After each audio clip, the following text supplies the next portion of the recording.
I was living in the mountains in Colorado, and during the spring, I'd travel to Moab, where the climate was a little bit warmer and drier. It had everything that an endurance athlete could need. It had awesome mountain bike trails, great trail running trails. It had a river where I could practice my kayaking. Next thing I knew, I bought this house in Moab.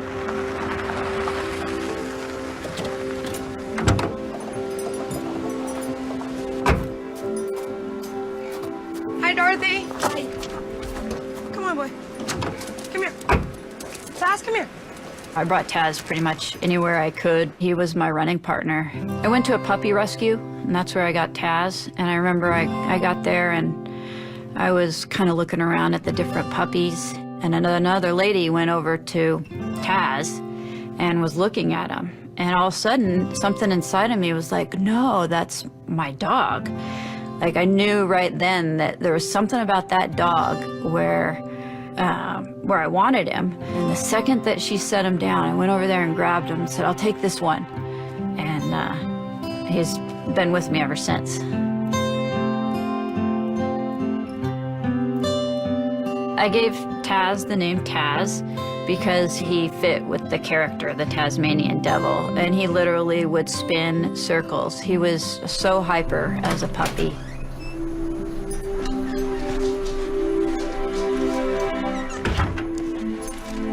On December 13th, 2006, I just gotten back from an adventure race in Mexico. I had participated in hundreds of adventure races and had had a lot of success, including winning national championships and world championships.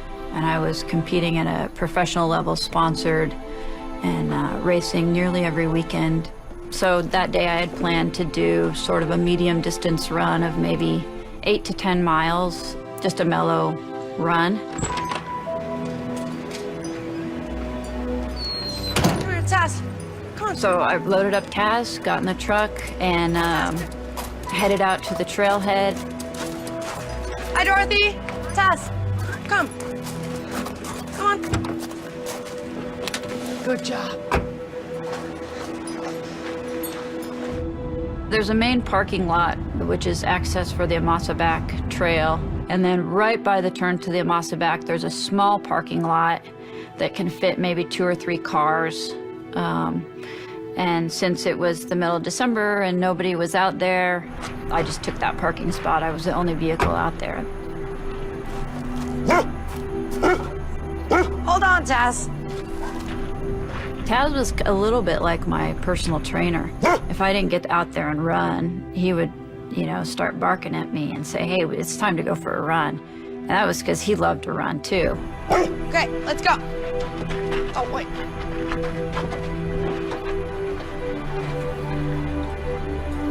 Okay, let's go.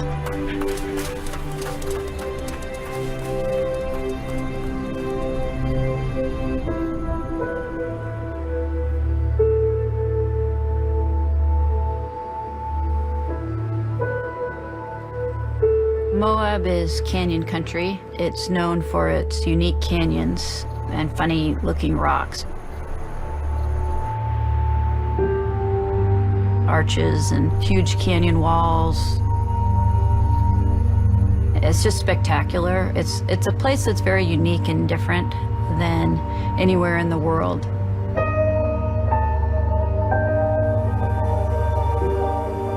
When you're out there, you realize how little a human being is compared to how massive and powerful the earth is. It was just a beautiful day, and probably, I don't know, 3 or 4 miles into it, there's a short section of the trail where you run through a canyon, and then you have to go up sort of a slick rock section. They call it slick rock. It's the type of rock that they have in Moab. And you have to kind of hike up the slick rock section and across a shelf to connect to another trail to make the loop. I was cruising along up there. Taz was ahead of me, and I was just behind him. And that's when suddenly a casual cruise turned into fight or flight situation.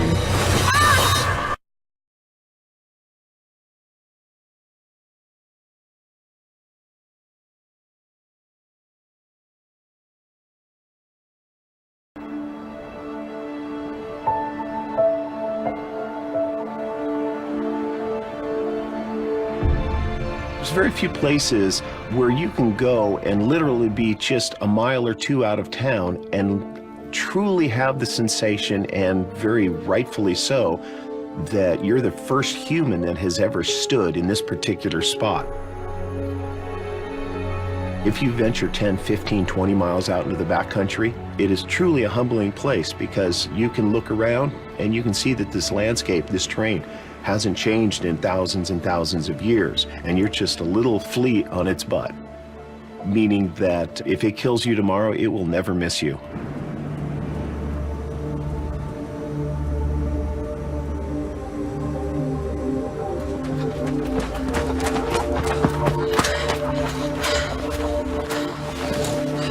The first time I met Danelle, I was working medical support for an adventure race called Primal Quest. Well, I was working at the first transition period. Now, the racers at this point had come over, I believe it's about 120 miles of open desert. The first racers started coming in, and they looked bad.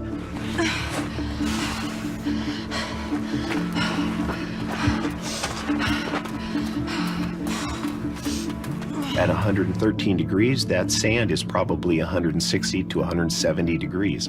And those sneakers heat up. They fill with hot sand. That hot sand is abrasive, and you're just pounding for hours and hours across the desert sands. It takes its toll. Sand's done a number on your feet, man. Let me get you some bandages. I'm fine. Hand me that. What for? Can I have the duct tape, please? You're Danelle Ballinger. Hey, radio, told me your team beat the water to the last checkpoint. Let me get an IV hooked up for you. I'm fine. 2 waters and a Gatorade. I said, ma'am, I'd really like to get an IV started in you. You need fluids. And there was a caveat with the race, that racers were allowed to receive IV fluids. However, they received an hour's time penalty. And she says, oh, I don't need an IV. I need 3 waters and 1 Gatorade and more duct tape. And with that, she grabbed the duct tape, she grabbed her Gatorade, she jumped on her bike and rode out into the desert. And I thought to myself at the time, that is the hardest woman I have ever met in my entire life.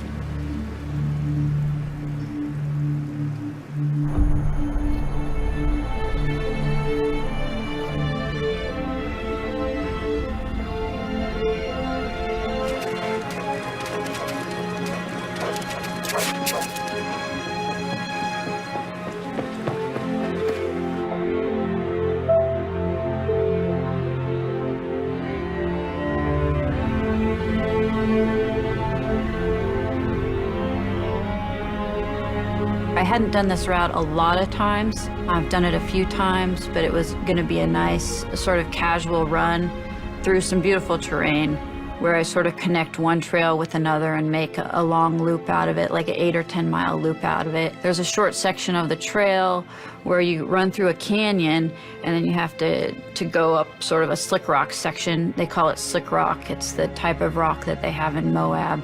And you have to kind of hike up the slick rock section and across a shelf to connect to another trail. I was cruising along, Taz was ahead of me, and he made it no problem. Then I kind of hesitated thinking, well, it's kind of wet.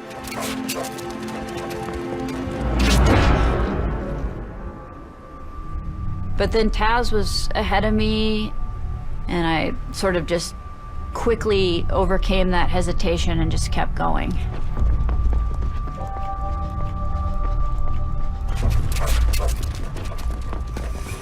I was going across this shelf, and I couldn't see it at the time. There was a thin layer of ice.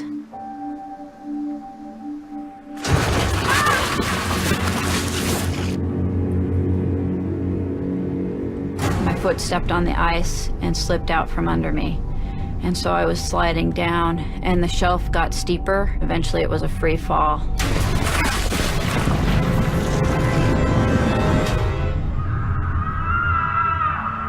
It couldn't have been but just a few seconds, but it seemed like a really long time. And the thoughts that went through my head, you know, was the initial thoughts of, oh my God, I've got to land this. But also that sort of brief thought of, oh my God, am I going to die? And then boom.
I thought that I was paralyzed because I hit so hard. And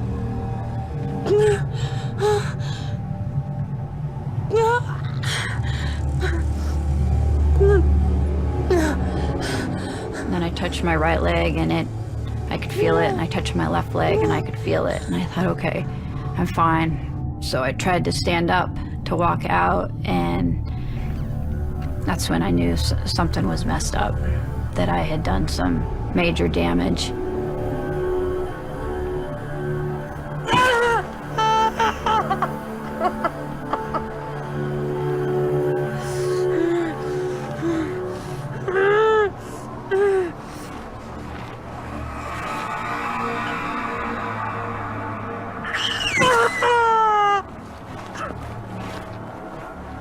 During the fall or right afterwards, I was in a state of shock, like, wow, what just happened to me? I mean, I'm just jogging casually, and the next thing I know, I just fell 60 feet. Just sort of sat there, not even knowing what to think or what to do. And your brain, I think, starts reacting different to situations in which, you know, you're in a survival mode. But I knew I couldn't just walk out of there, but I still knew I needed to get out of the canyon, and that was my instinct, was I need to get out of here as fast as I can.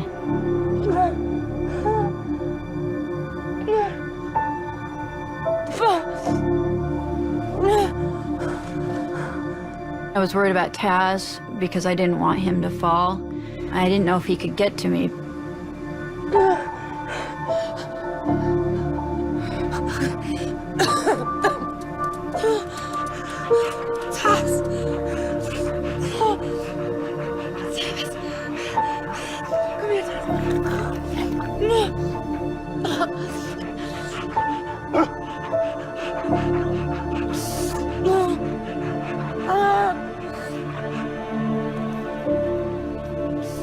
When I saw him coming around the corner, I knew there was a way out of there because he had made it to me.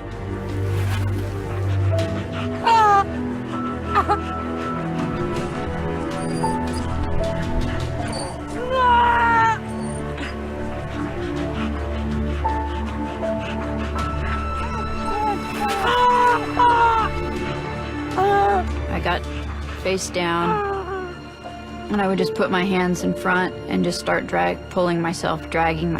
I just started moving this way, and I was moving an inch at a time, and it was exhausting, but I was making progress. I used that mindset. I mean, I was moving so slow, but I was in the mindset that I am going to get out of this canyon. I've got to keep going until I get out of here.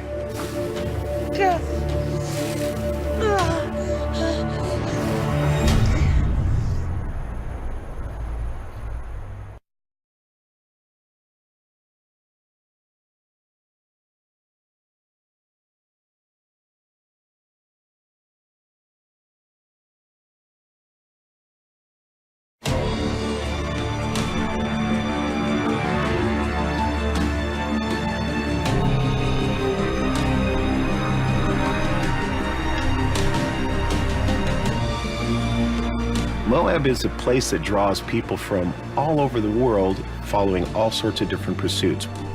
The biggest facet of our weather there is the dramatic temperature differentials between day and night. It can go from very pleasant to quite cold. If you're out at a 60-degree temperature day, which is still probably quite comfortable, then you could be dealing with a 20-degree night. And that's when things can get deadly.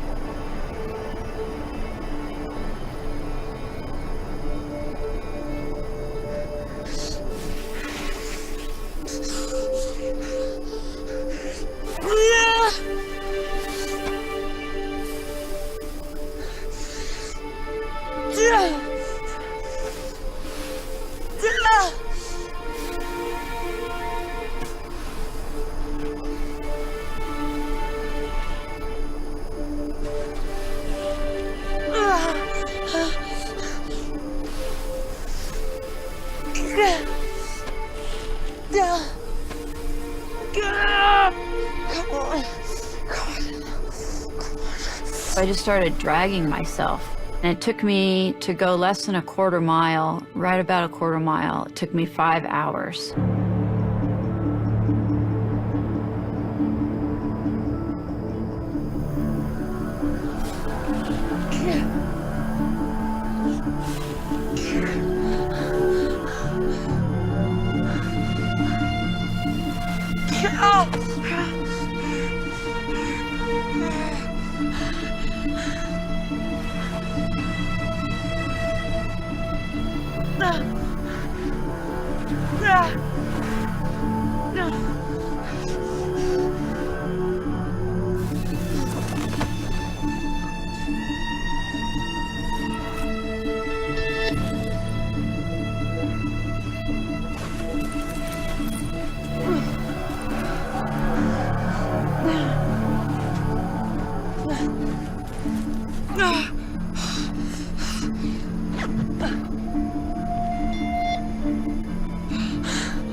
The sun was starting to set, it was starting to get dark, temperatures were starting to drop. I had put my fleece shirt back on for warmth.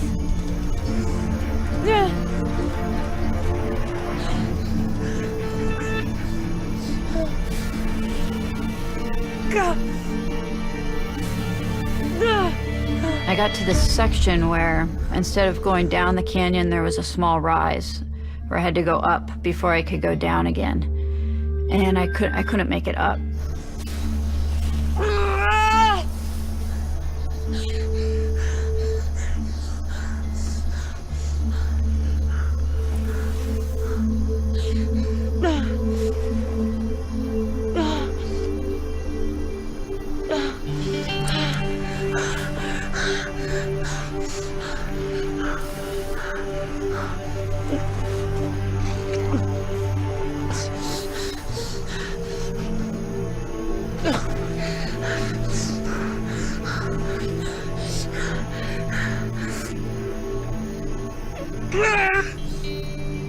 At this particular spot, there happened to be a little pothole in the rock.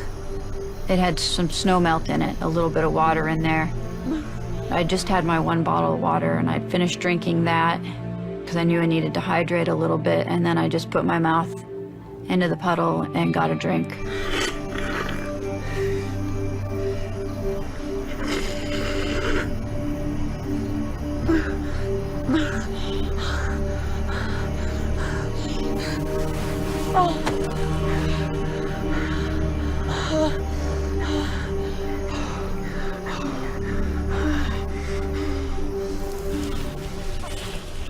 The waist pack, it was sort of just sitting in my truck when I headed out, and so I just grabbed it.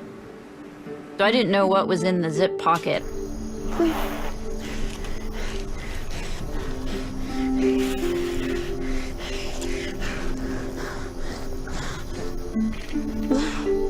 And as it turns out, I had 2 energy gels, a shower cap, and a couple ibuprofen. So I took the ibuprofen, you know, hoping that it would help with the pain a little bit.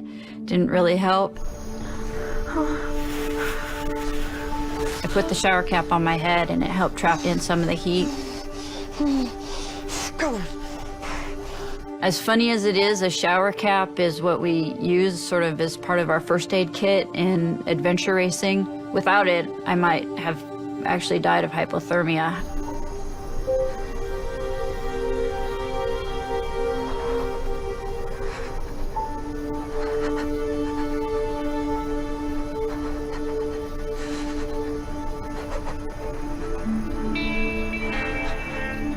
So since I couldn't make it up that little rise, and I was near the puddle of water, I thought to myself, I'll just stay here tonight, and then in the morning, once I could see better, once daylight came and I could sort of see where I was going a little bit better, I'll just continue dragging myself out. When I finally just decided to settle, that's when the adrenaline wore off. That's when I realized something was really wrong, because it started to hurt a lot to move.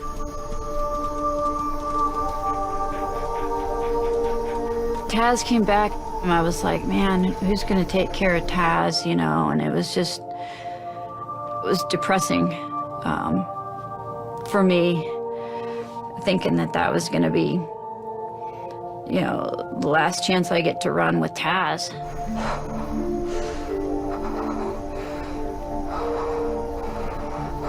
Temperatures were starting to drop. The only thing that I could do to stay warm was do head crunches. So I just sort of lifted my head, crunch, crunch.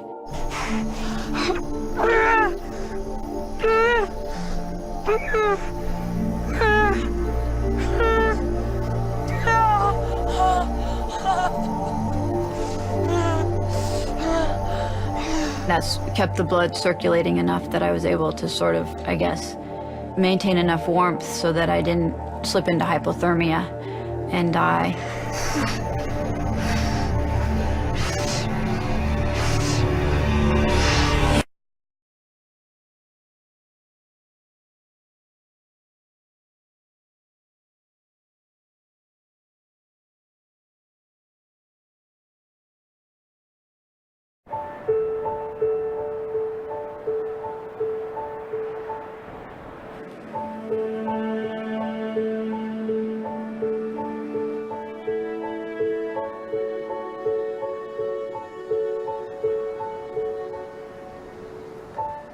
My parents were always supportive of me, whatever I wanted to do.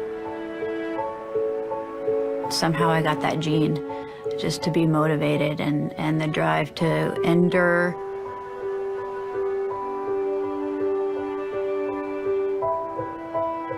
She was involved in athletics in junior high, and I coached her with that in basketball and volleyball in 8th and 9th grade. She would have been a very good athlete as a volleyball player, but she was not tall, which is an advantage in volleyball. I mentioned, why don't you try cross country?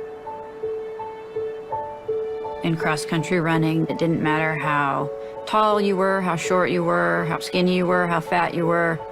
What matters was how fast you made it from the start to the finish. It was one of the best moves I've made. I really enjoy the cultural aspect of racing, as well as the physical and mental aspect of it. My wife and I really didn't know even what adventure racing was and what she was getting into.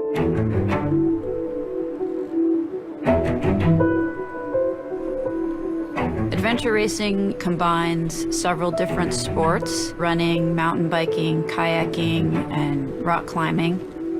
Oftentimes, races are multiple days, even 1 week or 2 weeks, nonstop.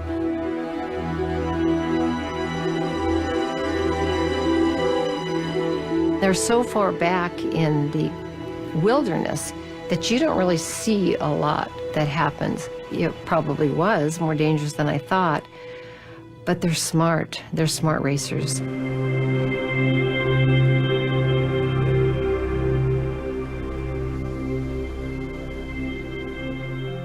When I first met Danelle, there was a race, which we all did, and of course, Danelle came in second, and I came in the middle, but after the race, I managed to meet her in the parking lot.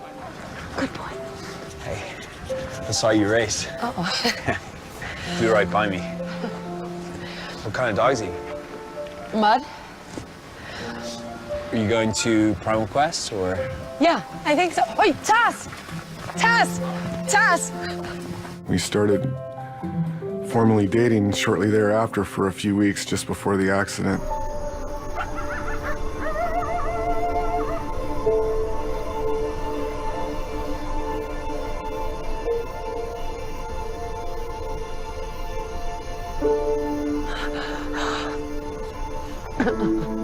When I was laying there and I was thinking about my life and everything, I thought a lot about BC, and I thought, man, you know, I just met this guy that seems like we had such a good connection. We had gone on our first date when I knew I wanted to kind of get to know him better. When I thought I might die, I thought, man, I'm never gonna get that chance, you know.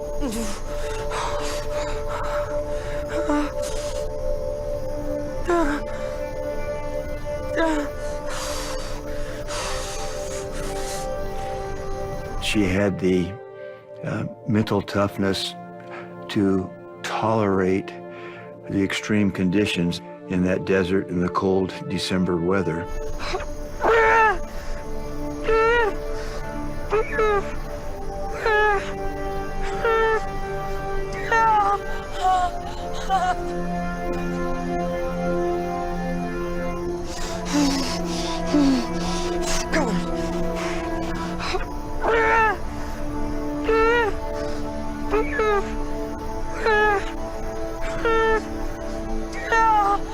I just did the crunches, but I found sort of a pace where I was able to stay warm enough and not fatigue. It was cold. My feet had started to get frostbite, and I could tell that they were cold, and I had had frostbite on my feet before, so I knew that was going on.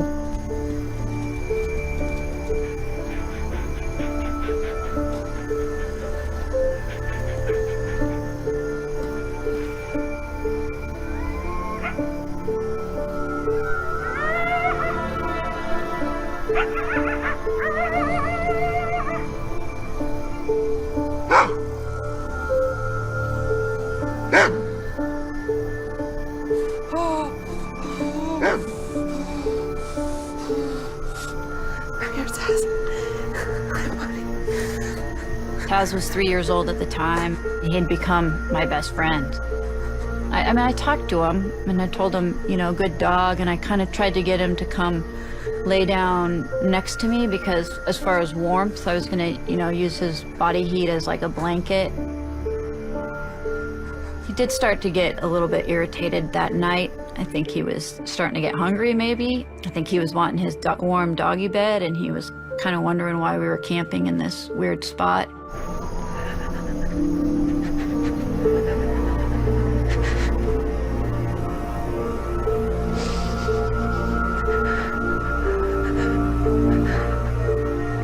The human-animal bond is a powerful thing. There is some kind of connection there that is often difficult to explain. From the time she fell, you know, I think initially there was some distress, some confusion on his part. You know, why is she not getting up? This is not the person that I know. She normally is up and active and we go. And why is she just laying here on the ground? Dogs really need information, and they are always assessing situations, trying to get information from the environment. This was certainly something that wasn't predictable. It wasn't anything he was familiar with.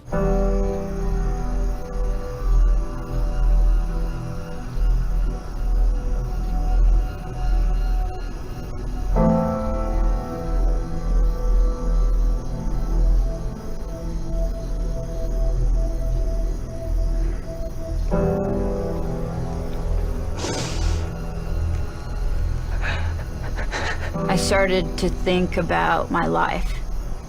I remember when I first qualified for the Ironman in Hawaii. I was going to college at the time, and my dad thought, you know, are you sure you want to spend all this money going to Hawaii to do the Ironman? You know, shouldn't you be focusing on your studies? I think my dad was just being realistic. And I said, well, I'm going to go ahead and I'm going to go do this, spend all my money and go to the Ironman.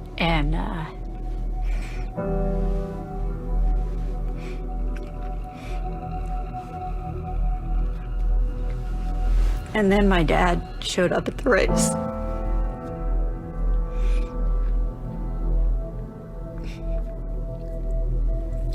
And I thought about my parents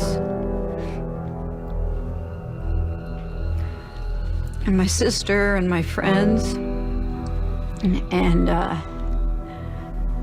you know, they had been so supportive of me, and I was lying there dying. And I never had a chance to tell them thank you.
First light hit, and I had a plan.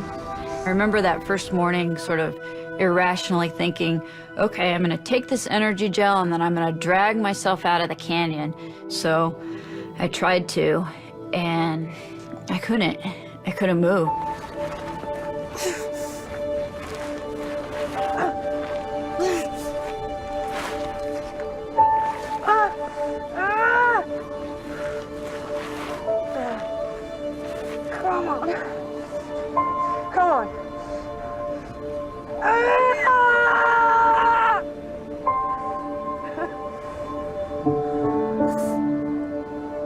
I didn't know what was wrong at the time, but as it turns out, my lower half was separated from my upper half. My bones had completely separated. And so whenever I tried to drag myself forward using my upper body, my legs would just stay there. All my life, I've sort of been able to overcome things and figure things out on my own. Suddenly I'm in this situation where I can't move. I can't get to the finish line. And so that was, mentally, that was hard on me.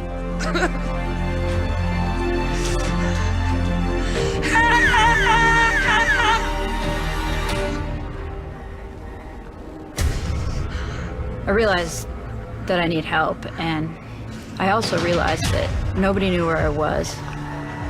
All I had to rely on was hope that somebody somehow would notice that I was missing, even though I wasn't doing anything unusual. I was just out training, and there was no reason for anybody to really be concerned. And somehow, I don't know how, I almost wonder if we have a sixth sense where people can sense what we're thinking. And somehow maybe Dorothy felt that I was thinking that and was like, huh, maybe I should call her parents. I haven't seen it since yesterday morning. Okay, please, call if you hear anything. Danelle's missing. She's what? I got a call from her neighbor, Dorothy, probably mid-morning that something didn't seem quite right. Her curtains were open, her lights were on, her computer was on, and it looks like she left for a short time, but she hasn't returned. I discussed this with my wife. Our initial thought was it might not be unusual for her to go off and train somewhere else. We didn't want to panic, but we called everyone we knew in Moab that had connections with her. We still didn't get any answers. At that point, we felt like we had to call and report it. On the 14th, this call had actually came in just prior to 6 o'clock. The sergeant went over to the house to see if things were in order. So you haven't seen her since yesterday? And actually, where you park your car, where she usually keeps her truck. Because the blinds weren't shut and the door wasn't locked, it almost looked like they had left with the intent to come back. They put out a Four Corners alert, and they basically at that point were not looking for her, they were looking for her truck. Hello? It's the Moab Sheriff. Did they find her? Okay. They want us to wait.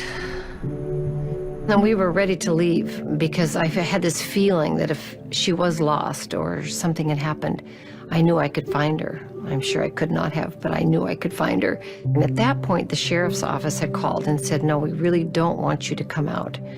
We want you to wait until we find her car. And the anxiety of waiting when you know you need to be out looking for your child, it was very, very difficult for us to wait.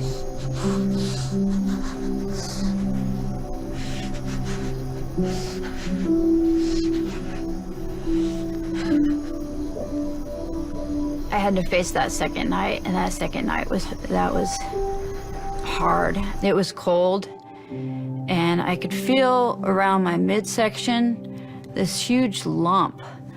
I couldn't figure out what it was at the time, but what it was blood, and it was internal bleeding from the pelvis break.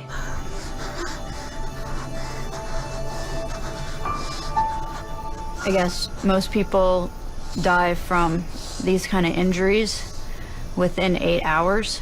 They're dead. And I was going on that second night somewhere around 40 to 50 hours of being out there with this injury. All I could do was the little crunches, and I just kept doing crunches.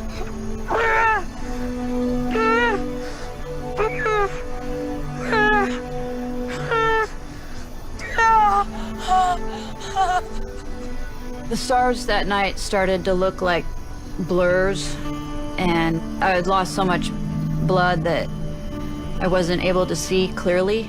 I guess I must have been dying. I thought a lot about what I had done so far in my life, and I was happy with it, and I was pleased that I had put forth a good effort in life at that point. You know, that was, I tried to be a good person, and I'd always given it a good effort, and I'd seen lots of neat things that life had to offer and that the world had to offer. But I wasn't done.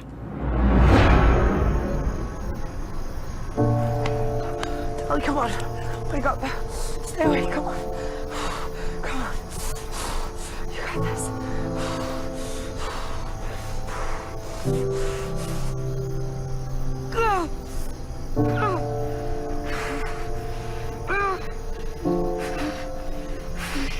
I knew I had to stay awake. I knew that if I did fall asleep, that I would die of hypothermia.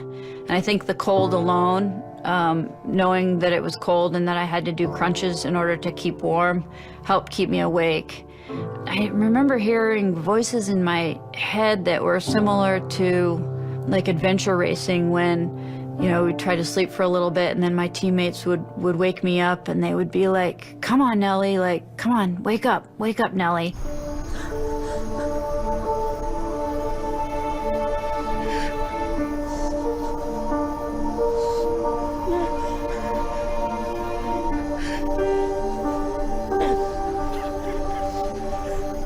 I wasn't done. I knew I had to keep fighting. And I thought about my future. And up until that point, I had committed myself to being an athlete. And I was glad that I did, but I wanted to be a wife. I wanted to be a mom.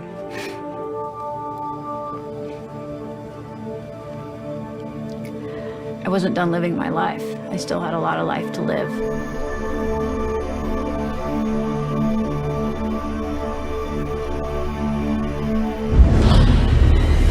We all got together and figured out all the places an ultramarathoner might be, which is nearly anywhere. I said, Taz, you've got to go get help.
Hey, Craig.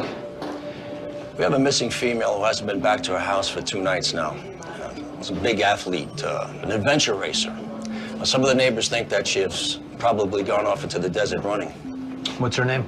Danelle Ballingy. I just wrapped a case with her.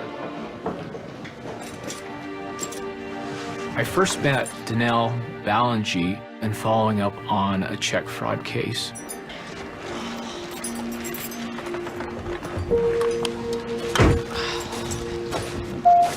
Ms. Ballingy? Oh, hi.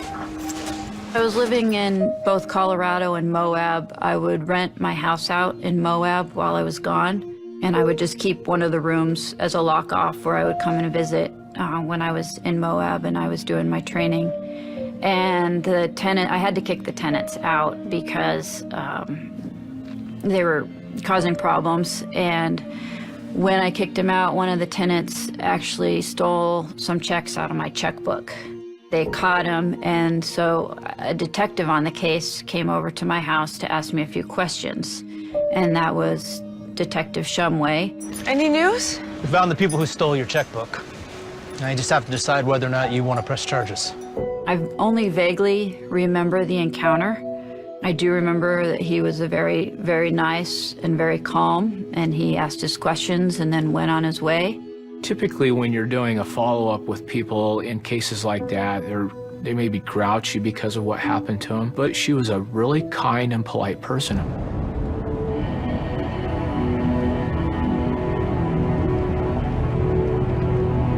We took the report within the city, and the county would have been in charge of checking all the trailheads out of the city limits. It was out of my jurisdiction. I remember how I felt about that. I had this feeling like maybe I should go look for this girl.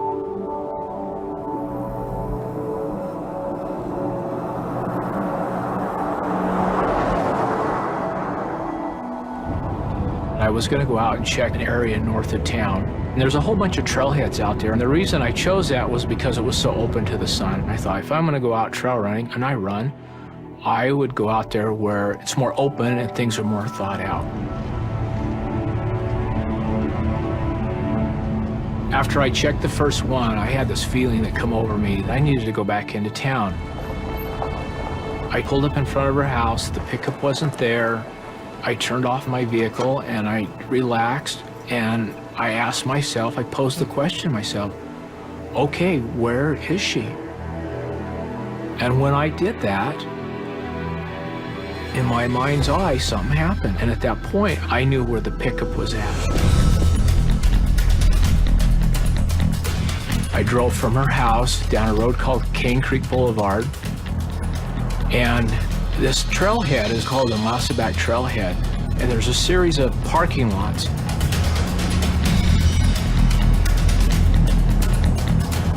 Well, I went past one parking lot, and then I went past a second parking lot, and there was only one parking lot left. When I drove around the corner, there was the vehicle.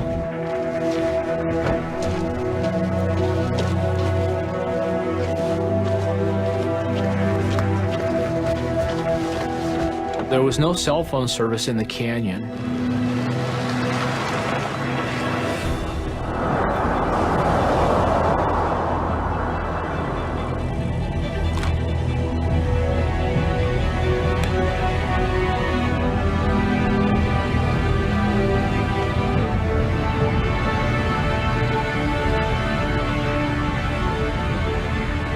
I had to get out of the canyon, completely out of the canyon, then I had cell phone service. It's Shumway. I found Balaji's pickup. It's at the head of a Massaback. Grand County Search and Rescue is an arm of the Sheriff's Office. Most of us have a job, and when the pager goes off, we are allowed to leave that job and go rescue somebody. I remember the page that day, and it was initially, please meet at the search and rescue shed for a briefing with Moab Police Department. And I went, that's not a normal page. Usually it's, please meet at the shed for a river rescue or an injured mountain biker on a particular trail, that kind of thing.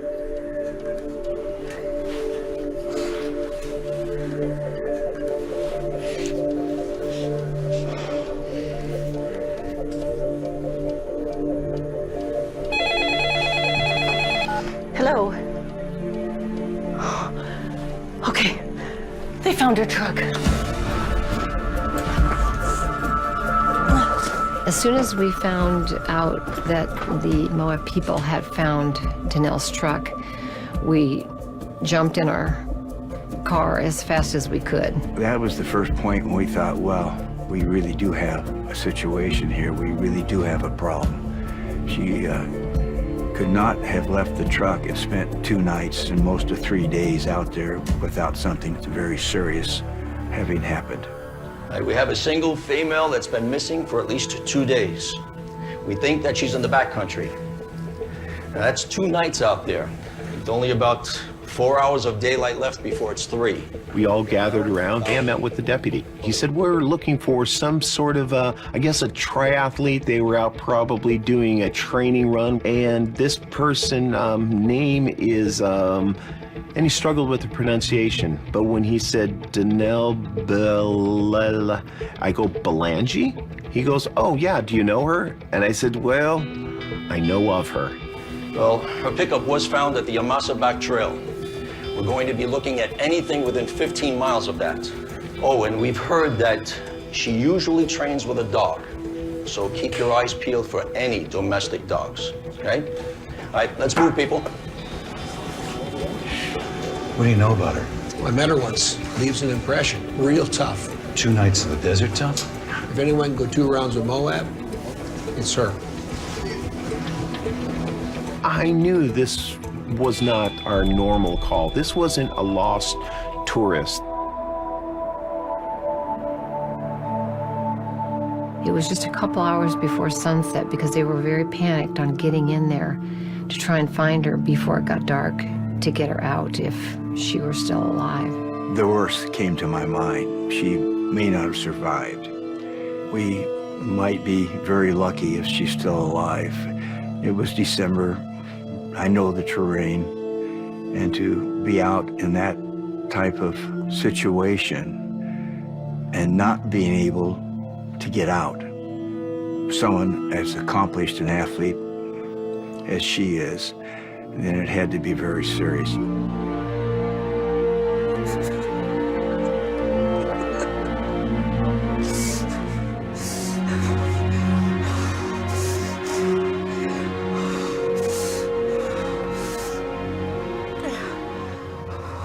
this conflict was kind of going on in my head. I'm like, I can't give up. I can't give up. I got to keep fighting. But then there was this other part of me is like, well, but you're not going to make it. So you might as well just come to terms with dying.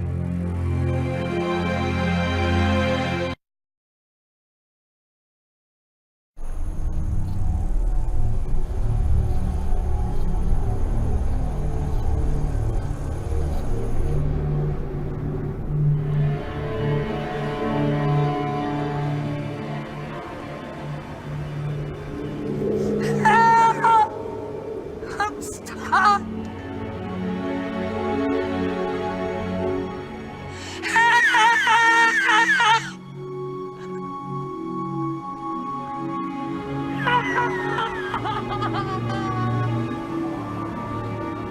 Moab's an incredibly beautiful place, but it's deceiving. It's beautiful, but if you're not prepared, you will see search and rescue.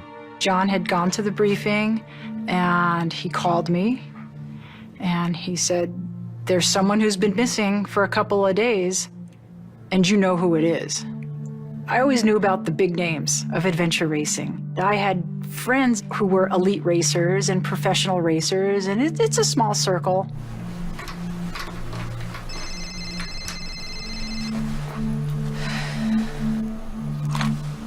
Hey, John. Right. Of course I know who she is. Okay.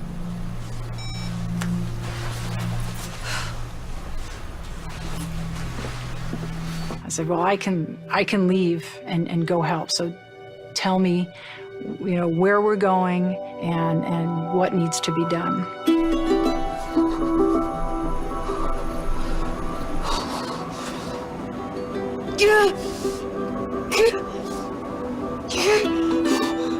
I thought about my future and the things that I wanted, and I knew that life was gonna sometimes be great and sometimes be bad. Sometimes it was gonna be easy, sometimes it was gonna be hard, and that's all I wanted. I just wanted a chance to experience more. When I thought I might die, I thought, man, I'm never gonna get that chance. She could be anywhere. Melissa, you take this fork until you have to go on foot. At that time in December, the sun sets about 5 o'clock. We had about 4 hours to cover an awful lot of ground. We all got together and figured out all the places that an ultramarathoner might be, which is nearly anywhere. This was a world-class adventure racer training in the backyard here that has been missing for several days. This didn't paint a very pretty picture to me because this person being as tough as nails, I've seen this person fight through adversity. I've seen this person, just push and strive to get where she needed to be, and she's missing in the backcountry. This is just not a good sign.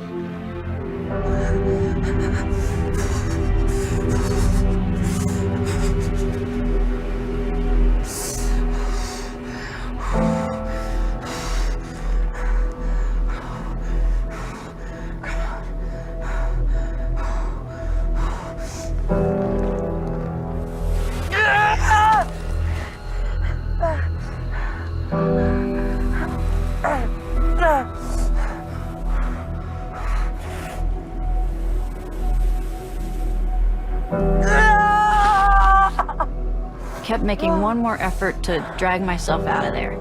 So I'd roll myself over and I'd try to drag myself out of there, and I would start breathing really hard. I was hyperventilating. My vision would get really blurry and I would kind of black out for a little while, and then I would come back.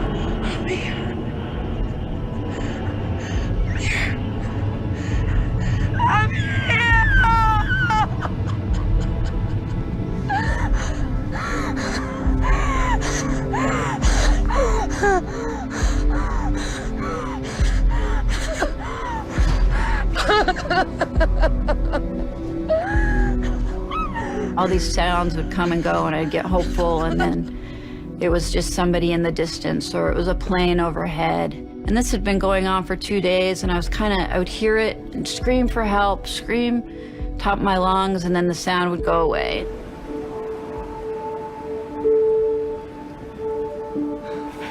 Taz! Taz! Taz! Taz was kind of coming and going. It was sad kind of looking at him because I couldn't take care of him. But he was all I had. And so I gave him the characteristics of a human, and I asked him to go get help. Taz, I'm hurt. Taz, I need you to get help. You gotta get help. Taz, go.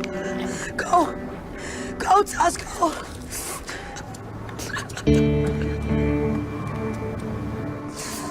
I looked at him. I said, Taz, you've got to go get help. I need help. He looked at me directly in the eyes, and then he turned around and he ran off.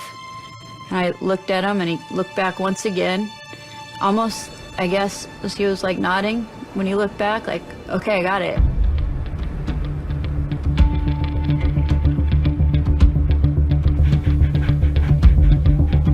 Because of that emotional connection, and there was that sort of almost mystical moment when their eyes met, and what was communicated at that time, we will never know what transpired there for sure, but it would certainly seem that there was some level of understanding.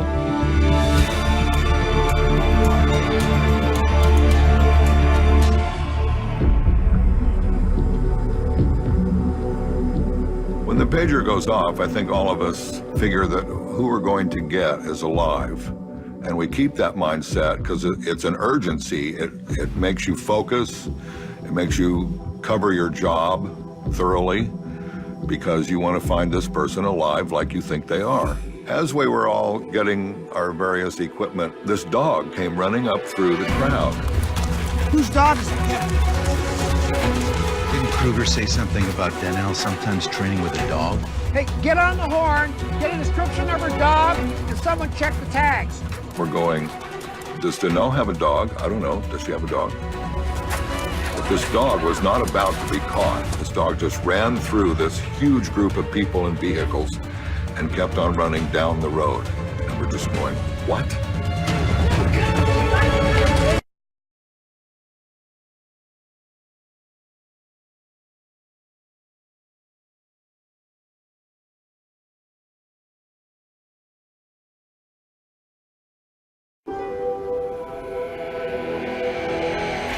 Whose dog is that? Get it. For about 1 minute, there was this huge thing about the dog. The dog just kept on running towards town. So the dog kind of ran out of our focus for a minute. Dogs in the desert seem to have a certain type of a personality, one of which is they're very loyal to their owners or their masters because, you know, we take them on the adventures. We are each other's lifeline. If you see a dog all by itself in the backcountry, you start to picture a very dark scene.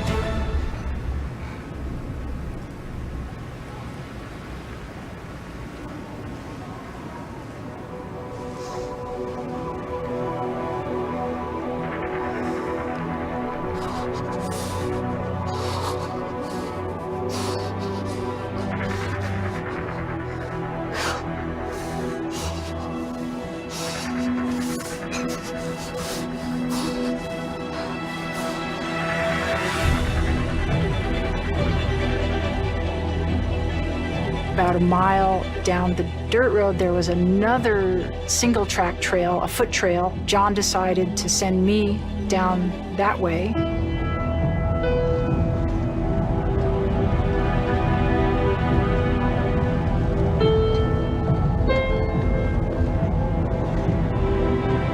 I started driving down the road to my trailhead, and the dog popped up on the road in front of me. He's running about 20, 30 feet in front of my car, and I'm approaching him, and he's looking over his shoulder at me. Okay, so I stop, and he stops. So I start to get out, and he runs away. Okay, get back in my car, drive some more. He's still ahead of me. He does the same thing. And it's like, okay, what kind of game is this? What's going on? I saw that dog again. Looks like he's running back towards town. He runs ahead some more, and so the best I could do was get on the radio and say, hey, I saw the dog again.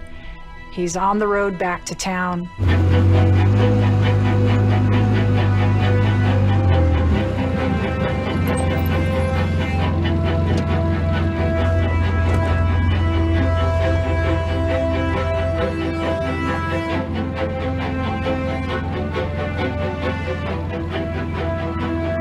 I was looking in the various places where there was sand instead of rock, and I picked up some footprints that maybe were 2 days old. They may be a size that a female would have on, but there was also a dog print of the same age in the same tracks. So I'm starting to form this opinion in my mind about Danelle, her footprints, her route, and a dog.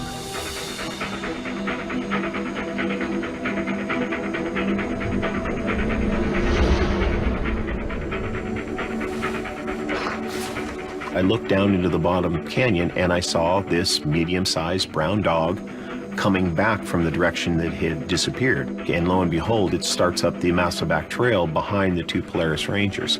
So I radio across the canyon to the Rangers and I let them know that that dog that we had seen earlier is coming up behind them. There you go. Still got that dog on your 6. Don't try to stop him. Let's see where he wants to go. Try to follow him.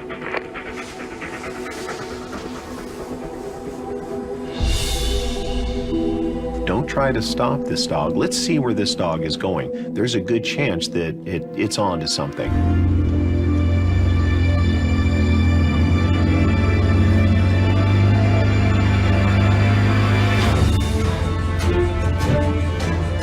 The dog arrives and stops and looks at me. And there's a connection. I got out of my UTV, moved about 5 feet toward the dog moves about 5 feet. I'm going, okay, I'm following the dog. The dog goes up over this little rise, and I follow. And over that little rise is another patch of sand with the footprints and the dog prints. After the dog showed me those prints, the dog left.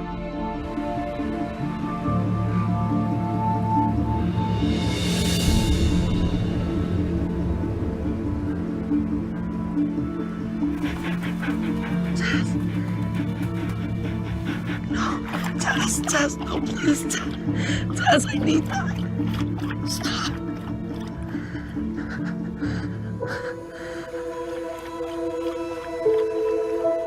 Taz comes running up the canyon, and I remember seeing his demeanor had changed. He was wagging his tail, and he hadn't wagged his tail the previous 2 days.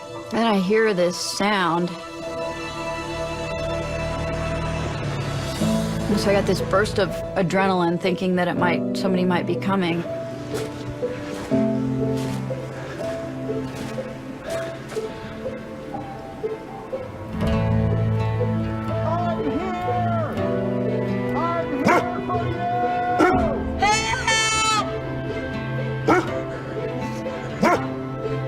Right prior to this, I was by far at the very worst moment of my life, the very, very worst moment of my life.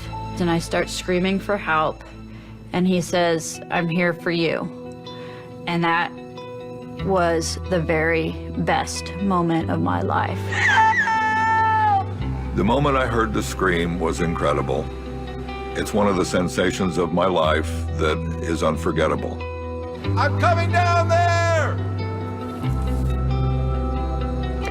John? John, I found her. She's gonna need medical attention pronto. Copy? When I first saw Danelle, it was from about 50 feet away, looking down into this little drainage Looked like this little tiny girl just lying on a flat piece of sandstone. Radioed back to the OIC that I had indeed found Danelle, so everybody come up this way.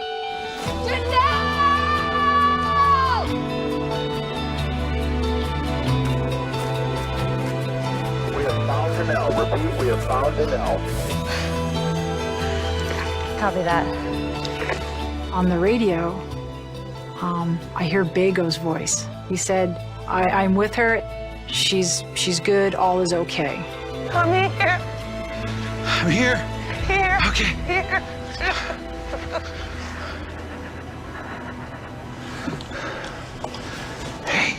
Hey, it's okay. I'm here now. How you doing? Okay. Hey, you want some water?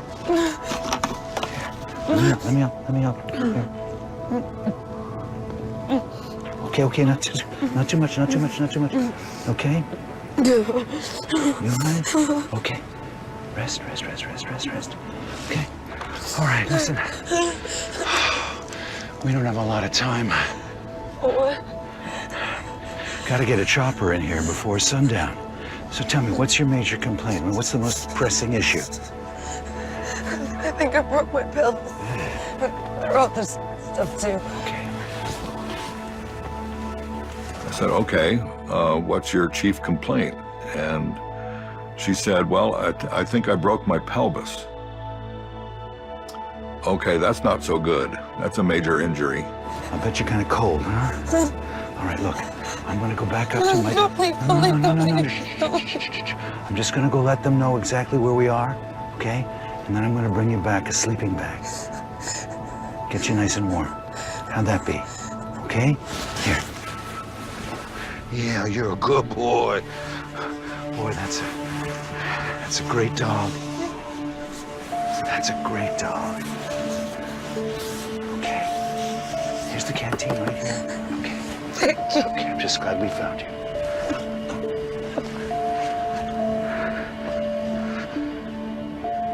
I went back up to the ATV and got a sleeping bag and got her gently into the sleeping bag just so she wouldn't get any colder.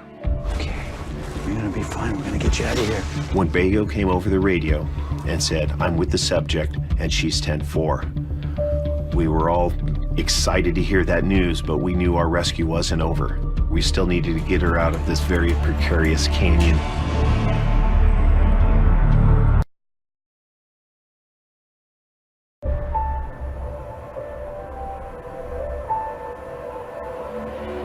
The hour was growing late. The temperatures were already beginning to drop. We knew our job was not nearly over. We needed to get her out of this very precarious, very difficult canyon. Here, how's that? All right? Thank you. Okay. You're gonna be fine. We're gonna get you out of here. Yeah, I got people coming right now, okay?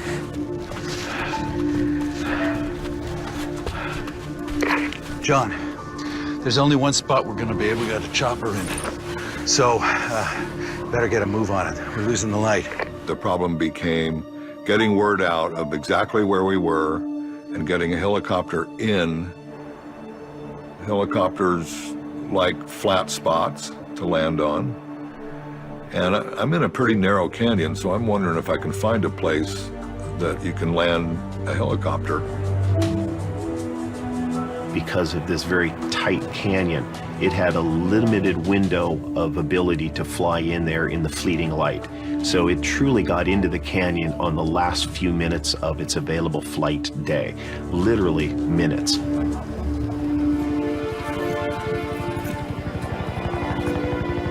They had laid me on a stretcher, getting ready to put me in the helicopter, and I started to worry about Taz. You did it, Taz. You did it. He came up behind me, right by my head, gave me a lick on the cheek, and I reached back and told him that, you know, everything was going to be okay. 1, 2, 3. There we go. And they put me in the helicopter and took me away.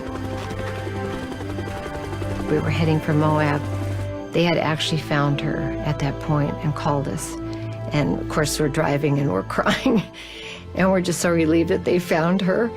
And so they said, don't go to Moab. We're taking her by helicopter to Grand Junction. We had no idea the seriousness of the accident or the circumstances, but the fact that she was alive was all we needed to hear. We headed directly to the Grand Junction Hospital. She was alert and she was smiling, and we walked into the room, and the first thing she said was, I love you, Mom and Dad. They had her at a hospital in Grand Junction, and then they flew her to Denver, and so I immediately came down to Denver to see her. She had gotten frostbite so bad. They were talking about cutting her feet off. They were talking about she'll never walk again. And you just put aside all the problems that you have in your life. I mean, you can really see what's valuable in life at that point.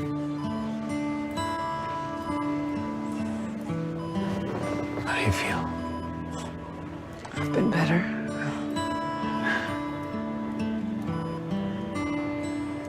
Doctor says it's going to be at least a year before I can get back on the trail. No way. Did he say when we can go on another date? I went up and I grabbed her hand and I said, gee whiz, I know you just fell off this cliff, but I hope we could still date. And she said, sure. There was sort of this bond after what I went through, and the feelings just being so intense at that moment that it was almost like fate, that if I did see him again, that it was going to work out. And it did.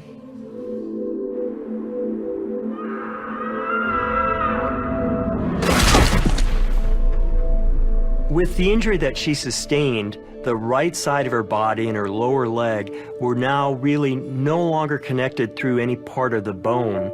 And so this area was essentially floppy. She couldn't stand on that leg. Everything worked out well. We fixed her both with some screws and also a plate that bridges the right side of her pelvis to the left side of her pelvis. Taz's role in this rescue initially seemed so subdued. It was just a dog. He was out, he was lost, he was separated from its master. What role could he possibly play? But when the dog reappeared, all of a sudden his role became apparent. A search that covers 20 square miles may take several weeks to perform. In the middle of December, nobody has several weeks. Most people don't have several days, let alone most people don't have several hours. But on this particular day, that dog led us up the right finger of the right canyon and truly was instrumental in the success of this rescue. They normally don't allow dogs in the hospital for obvious reasons, but this particular time, they were going to let Taz in. Taz! Come here! Come here! And he just, you know, came running over to me and he kind of squealed. Come here, hi! Oh, hi, boy!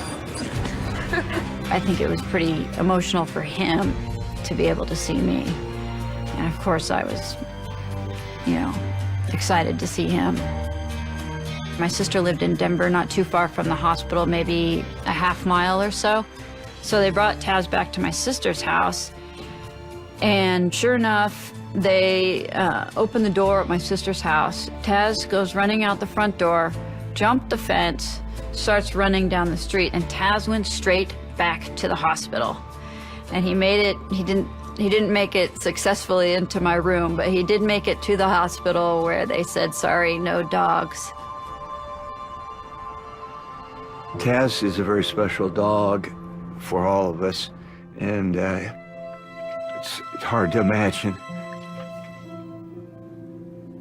how special he would be to Nell. The loyalty that he showed to Danelle in the situation was as good as it gets. Every time I look at Taz, I have sort of this appreciation and bond with him. It just reminds me of that day that I got a second chance.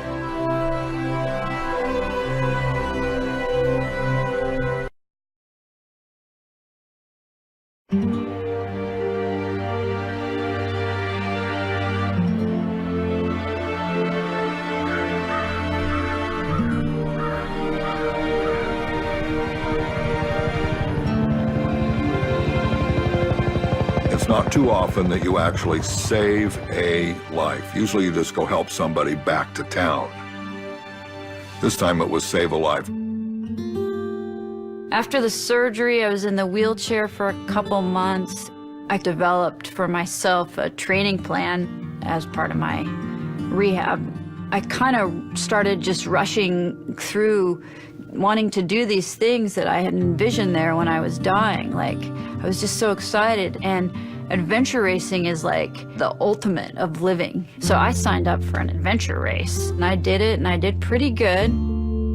When I heard that Danelle had competed in another one of these marathon adventures just 150 days after her surgery, it became clear that this was a person who was driven to succeed and explained how she could survive in the elements as long as she did after her fracture.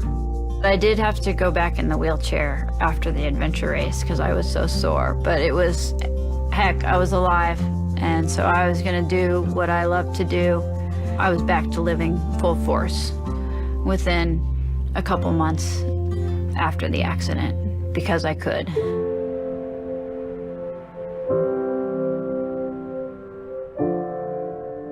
When Danelle was out of her wheelchair and started walking again, I thought to myself, I've got to see where she was. I've got to see that spot.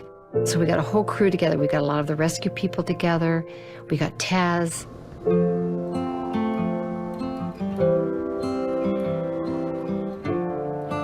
Danelle's mom had picked up a bunch of little heart-shaped rocks,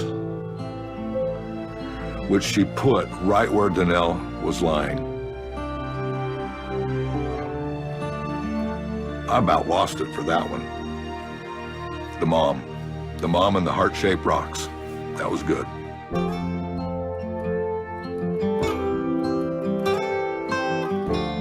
We ended up getting married.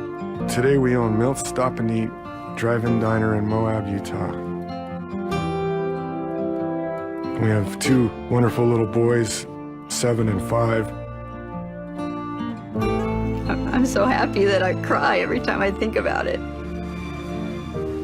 Yeah, I feel so lucky to have the kids, and I love being a mom.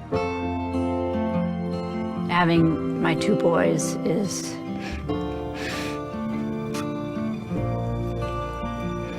it was definitely worth the fight.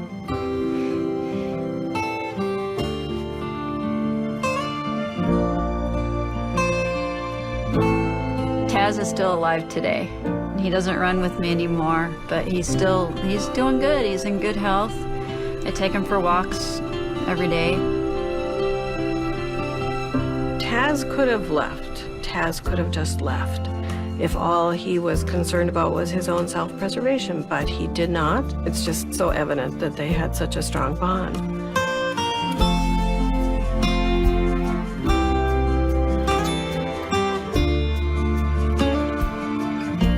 Danelle still tries to get quite a few races in each year. Danelle's also organizing the Moab Trail Marathon. She's set the race course up right through the canyon where she had the accident.